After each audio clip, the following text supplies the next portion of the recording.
미야, 이번 이야기는 혜준이라는 분의 아버님이 고등학생 때 겪었던 아주 기이하고 섬뜩한 강령술에 대한 거야. 그 아버님의 따님이 듣고 제보해준 내용이지.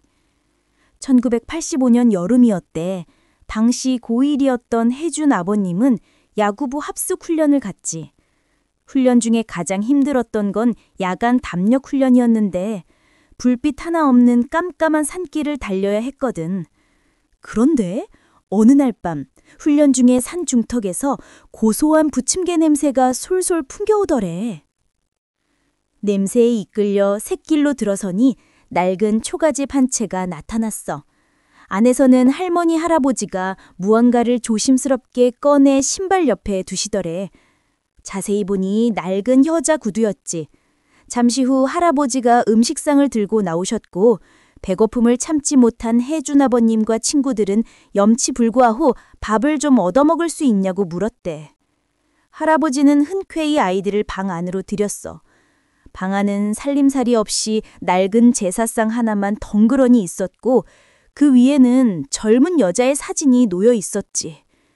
혜준 아버님이 누구냐고 묻자 할아버지는 그 방이 자신의 죽은 딸 연진이 살던 곳이라고 애틋하게 말했대.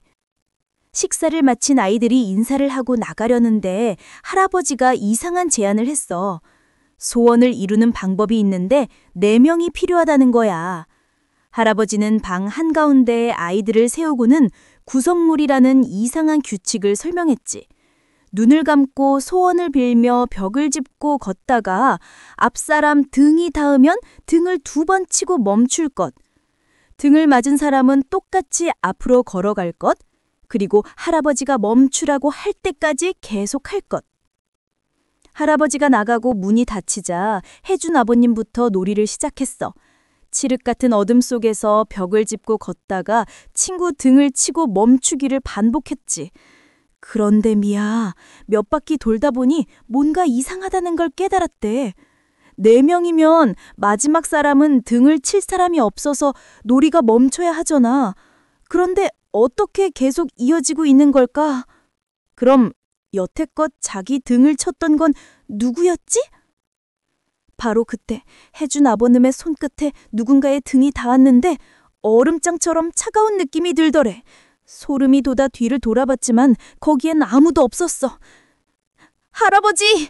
혜준 아버님이 비명을 지르자 방문이 활짝 열렸지. 그런데 할아버지는 방 안 아이들에 도는 게 아니라 텅 빈 방구석을 보며 연진아, 이제 됐어! 하고 환하게 웃고 계셨대. 정신이 번쩍 든 아이들은 비명을 지르며 방 밖으로 뛰쳐나왔어.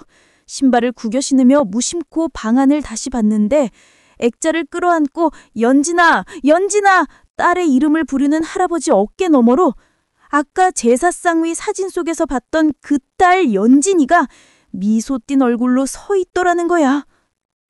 그 후로 며칠 동안 아이들은 그날의 공포에서 벗어나지 못했어.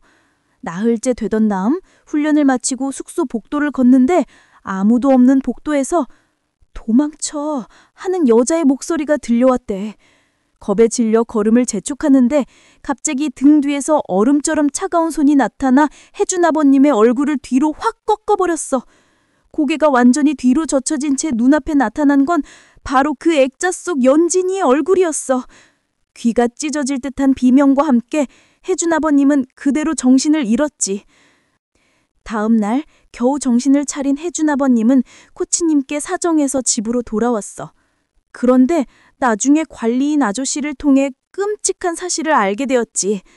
몇 년 전 그 동네에서 젊은 처녀를 납치해 살해했던 범인이 있었는데 그 범인이 바로 그 할아버지였다는 거야.